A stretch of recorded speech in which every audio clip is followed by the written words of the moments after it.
आखिर कौन थे वो महान शख्सियत जिसने भारत को कंगाली के मोड़ से विकास के राह तक ले जाकर खड़ा किया था? आखिर कौन थे वो भारत के सबसे बड़े अर्थशास्त्री जिनके सामने विदेशी भी बैठने से डरते थे? आखिर कौन थे वो इतनी बड़ी शख्सियत जिनका जुबान नहीं काम बोलता था? नमस्कार, मैं हूं साहिल कुमार। हिंद लाइव देखना शुरू कर दिया है आपने। आपको बता दें कि कांग्रेस पार्टी की तरफ से एक दशक तक, जी हां, एक दशक तक प्रधानमंत्री रहे डॉक्टर मनमोहन सिंह अब इस दुनिया को छोड़ चुके हैं। आपको बता दें कि 2004 से लेकर 2014 तक जो है डॉक्टर मनमोहन सिंह भारत के प्रधानमंत्री के रूप में कार्यरत रहे। उस वक्त उन्होंने जो है अपने जीवन में बहुत सारे अहम फैसले लिए।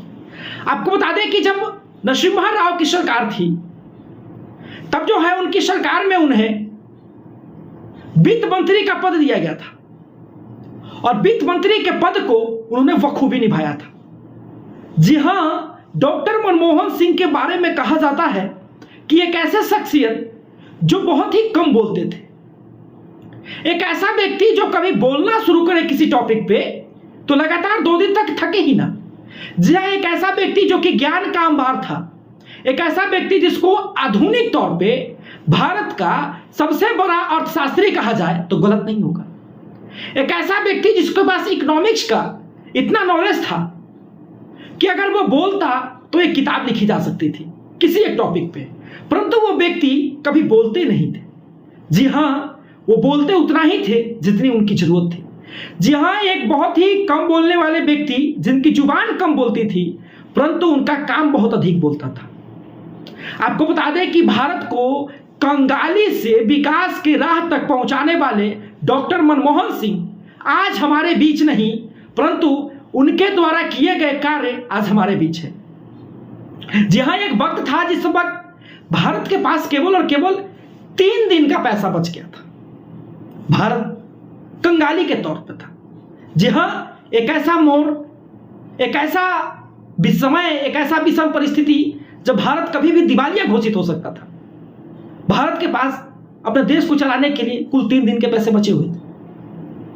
उस वक्त जो है निकल कर आते हैं डॉक्टर मनमोहन सिंह और भारत के देश के सोने को विदेश में गिरवी रखकर जो पैसे लाते हैं, जो बताई जाती है कि 300 करोड़ रुपए की जो राशि लाते हैं, उससे उन्होंने भारत में इतना विकास किया, इतना विकास किया, इतना विकास किया कि कहना नहीं है।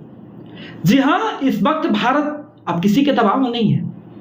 जी हां, एक वक्त था जब भारत के पास 3 दिन के पैसे बचे थे तो भारत जो है कंट्रीज के लिस्ट में अंतिम पावदान से 2nd नंबर पे आता था। और अभी जो है भारत सबसे सुखी, समृद्धि और सबसे अधिक जीडीपी वाला अगर कंट्रीज में बात करें तो सबसे ऊपर की लिस्ट में भी वो शुमार रहता है। जहां अगर 5-6 कंट्रीज जो कि सबसे अधिक सुखी समृद्धि है और सब चीजें वहां पे बेहतर है, उसकी अगर लिस्ट निकाली जाए तो उसमें शुमार रहता है। जी हां, यह देन डॉक्टर मनमोहन सिंह के ही थे। आपको बता दें कि मनमोहन सिंह जब अपनी सरकार प्रधानमंत्री नरेंद्र मोदी को सौंप रहे थे तब उन्होंने इस बात को कहा था कि मैंने देश को वहां देखा है जहां पे कोई देश को देखना नहीं चाहता। मैंने देश को वहां से उठाया है जहां से उठना बड़ा मुश्किल था और आज मैं सत्ता आपके हाथों में सौंप रहा हूं।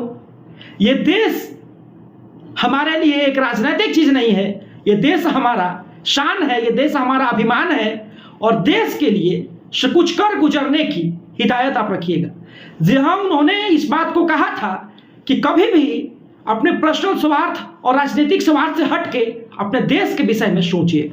यह इस प्रकार के निश्चल हृदय व्यक्ति जो थे वो डॉक्टर मनमोहन सिंह। जी हां, डॉक्टर मनमोहन सिंह कभी भी जो है किसी भी प्रकार के विषय पर बोलते तो बहुत कम थे, परंतु उनके पास इतना ज्ञान का अंबार था कि जब वो बोलना शुरू करे तो एक किताब लिखी जा सकती थी किसी एक विषय पर। जब वो प्रेस कॉन्फ्रेंस किया करते थे, माइकों की तादाद देखकर लोग हैरान रहते थे, उनके चेहरे पे खुशी देखकर लोग हैरान रहते थे। ऐसा लगता था कि पत्रकार भी खुश रहते थे कि आज हर सवालों का जवाब हमें मिलने वाला है। क्या होगा, कैसे होगा, विकास की राशि कितनी है, कैसे वो डिस्ट्रीब्यूट होगा, सब प्रकार का आकलन करने में एक सक्षम और समर्थ व्यक्ति थे डॉक्टर मनमोहन सिंह। जी हाँ, भारत को कंगाली से के मोड़ से भारत को विकास की राह तक ले जाने वाले व्यक्ति थे डॉक्टर मनमोहन सिंह। भारत जो डूब रहा था उसकी नैया को खेने का काम किए थे डॉक्टर मनमोहन सिंह। जी हाँ, एक ऐसा भारत जो किसी पर निर्भर रहता था उसको आत्मनिर्भर बनाने का काम किए थे डॉक्टर मनमोहन सिंह। इस प्रकार के व्यक्तित्व को श्रद्धेय नमन और श्रद्धांजलि और इस चीज का आग्रह किए करता हूं कि उनके जिस दिन उनकी मृत्यु हुई उसके अगले दिन सभी प्रकार के सरकारी कार्यालय या सभी प्रकार के सरकारी विद्यालय या सभी प्रकार के पठन पाठन की क्रियाएं जो है बंद रहे, ये उनके लिए सबसे बड़ी श्रद्धांजलि के तौर पे होगी। धन्यवाद। अभी आप हिंद लाइव देख रहे हैं।